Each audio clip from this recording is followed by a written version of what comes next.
اچھا میں تھوڑا سا آپ کو ضمن یہ بھی بتا دوں کہ میری پوڈ کاسٹ کو نا اکثر لوگ ہومیوپیتھک کہتے ہیں نا فائدہ نہ نقصان ہے. آپ ٹوکتے نہیں گیسٹ کو بار بار, پتہ لگے کہ آپ کو بات کریں بار بار ٹوکیں.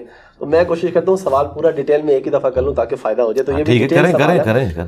دعائیں ہماری آج کل قبول کیوں نہیں ہوتی, اور دعا قبول کروانے کا طریقہ کیا ہے؟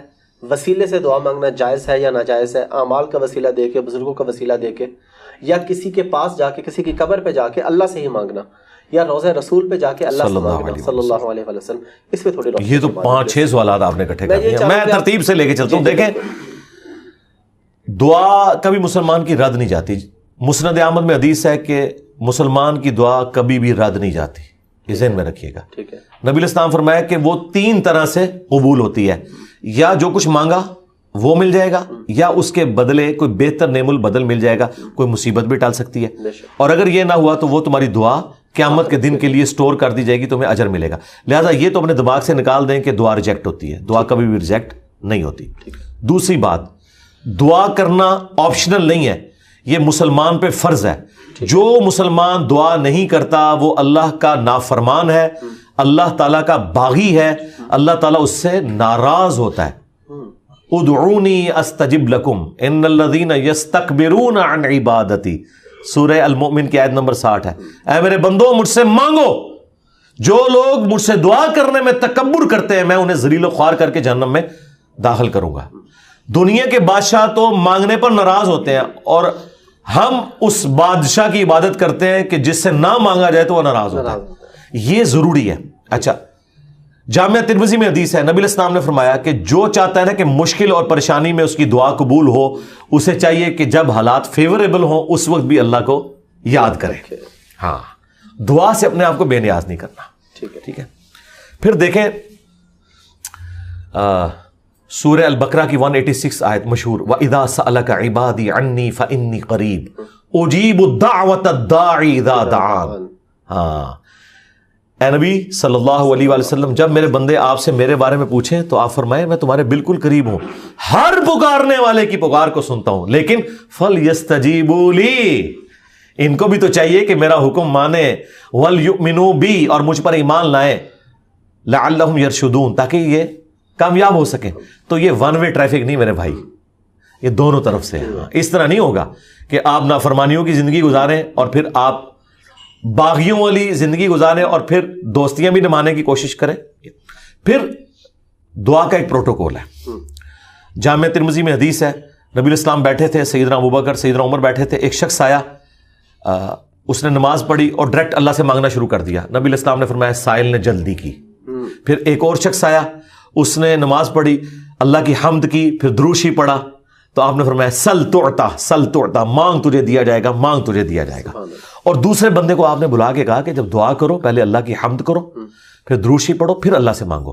اور نماز میں دیکھیں پہلے ہم اللہ کی حمد کرتے ہیں, التحیات للہ والصلوات والطیبات, پھر سلام عرض کرتے ہیں, اس کے بعد دروشی پڑھتے ہیں, اور اینڈ پہ دعا. یہ پروٹوکول ہے دعا کا, یہ طریقہ ہے دعا کرنے کا. آپ نے دعا اس طریقے سے اللہ کے حضور پیش کرنی ہے تو دعائیں اللہ تعالیٰ قبول فرمانے والا ہے. اور بعض اوقات انسان یہ چاہتا ہے کہ جو میں مانگ رہا ہوں نا یہی مجھے مل جائے. یہ سب سے بڑی انسان کی کمزوری ہے. میں اپنی زندگی میں کئی ایسی دعائیں جانتا ہوں جو میں آج کہتا ہوں کہ شکر ہے وہ قبول نہیں ہوئی, اور اس وقت اگر آپ مجھے پوچھتے تو میں کہتا کہ میری زندگی کی سب سے بڑی خواہش یہ ہے. میں نے خلاف کعبہ 2002 میں پکڑ کے دعا کی تھی کہ اے اللہ مجھے بریلوی مارنا, بجائے یہ کہنے کے کہ مسلمان مارنا, میں ایک فرقے کے لیے دعا کر رہا تھا. شکر ہے یہ اللہ قبول نہیں کی تھی, تیری مہربانی.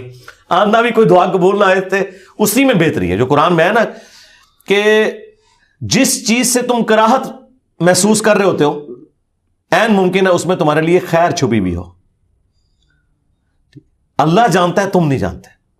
بعض اوقات انسان کسی چیز میں کراہت محسوس کر رہا ہے, اس میں خیر چھپی ہوئی ہے, اور جس چیز کو محبت کی نظر سے دیکھ رہا ہے اس میں اس کے لیے شر چھپا ہوا ہے. اس کو ڈاکٹر ذاکر نائک نے بڑی مثال پیاری دی تھی کہ آپ کا امریکہ میں کوئی بزنس ہو اور آپ نے فلائٹ سے پہنچنا ہو, میٹنگ ہو آپ کی, اور وہ میٹنگ آپ اٹینڈ کریں تو آپ کو کروڑوں کا بزنس ملنے والا ہے, اور اگر رہ جائے تو آپ کا اتنا نقصان ہو جائے گا سارے بزنس مین کے لیے. آپ جیسے ہی ٹریفک کے لیٹ ہونے کی وجہ سے ایئرپورٹ پہنچے اور آپ کو پتا چلے کہ وہ جہاز اڑ گیا ہے جس میں آپ نے جانا تھا, تو آپ کہیں گے میری زندگی کی سب سے بری خبر تھی جو میں نے سنی. اور اسی گاڑی میں واپس آتے ہوئے آپ کو خبر ملے کہ وہ جہاز کریش کر گیا, تو آپ کہیں گے وہ میری زندگی کی سب سے بہترین خبر تھی جو میں نے اس وقت سنی تھی, شکر ہے میں نہیں بیٹھا اس میں. ایک ہی خبر تھوڑی دیر پہلے زندگی کی بدترین خبر تھی اور اگلے لمحے وہ سب سے اچھی. اچھا, اس چیز کو اللہ نے قرآن میں حضرت موسیٰ اور خضر کے واقعے میں سمجھایا ہے, جس میں وہ ایک بچے کی گردن مروڑ دیتے ہیں. وہ یہ نہیں ہے کہ یہاں کو پیر بچوں کی گردنیں مروڑیں گے, وہ فرشتہ تھا, وہ حضرت اسرائیل والا کام کر رہا تھا, اس کو اللہ تعالیٰ نے اتنی عمر بچے کو دینی تھی.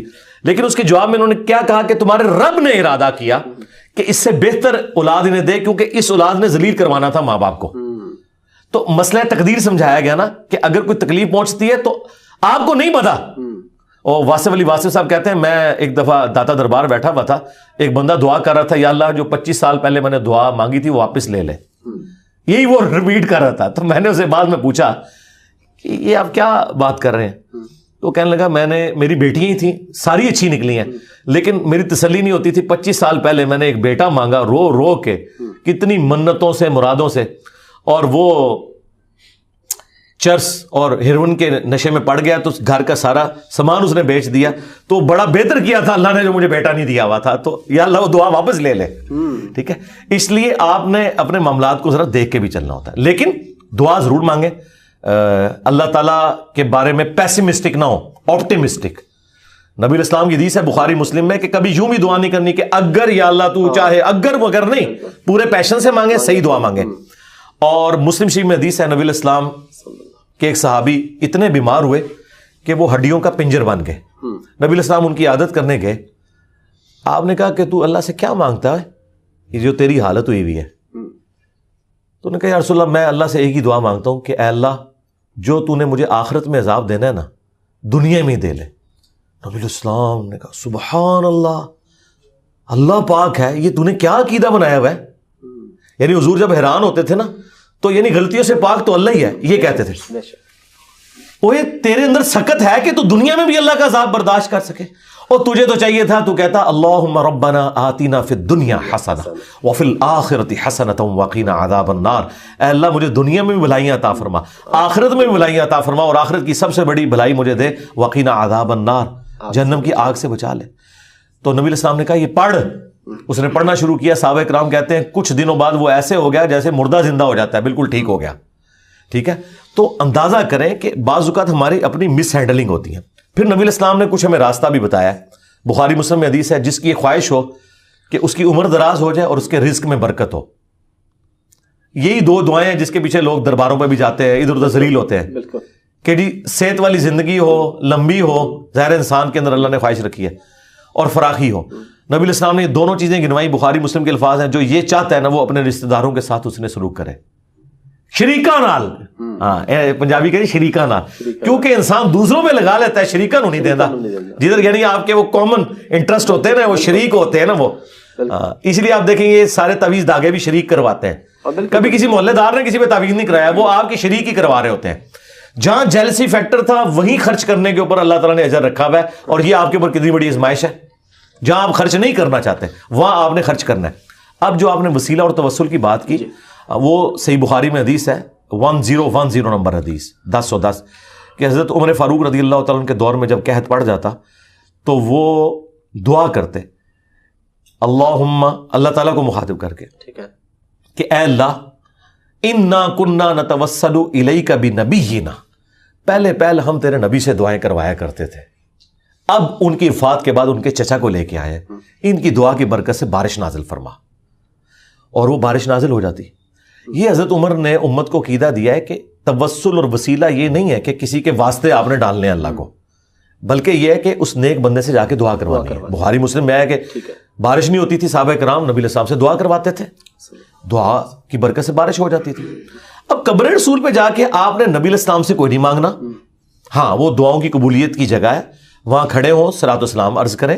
4 کتابوں میں موجود ہے, المصنف ابن ابی شیبہ میں, سنن کبریٰ البیہقی میں, الموطأ امام مالک میں, فضل الصلاۃ علی النبی کے اندر کہ صحابہ کرام اور خصوصاً ابن عمر کے بارے میں کہ مسجد نبوی میں وہ آتے, پہلے سفر پہ جاتے یا واپس آتے, پہلے مسجد نبوی میں 2 نفل پڑھتے اور قبر رسول پر آ کے عرض کرتے السلام علیک یا رسول اللہ, السلام علیک یا ابا بکر, السلام علیک یا عمر.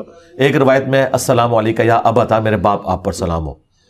تو یہ صحابہ کرام کا طریقہ تھا، قبر رسول پہ حاضر ہونا، وہاں کھڑے ہو کر اللہ سے دعا مانگنی ہے آپ نے.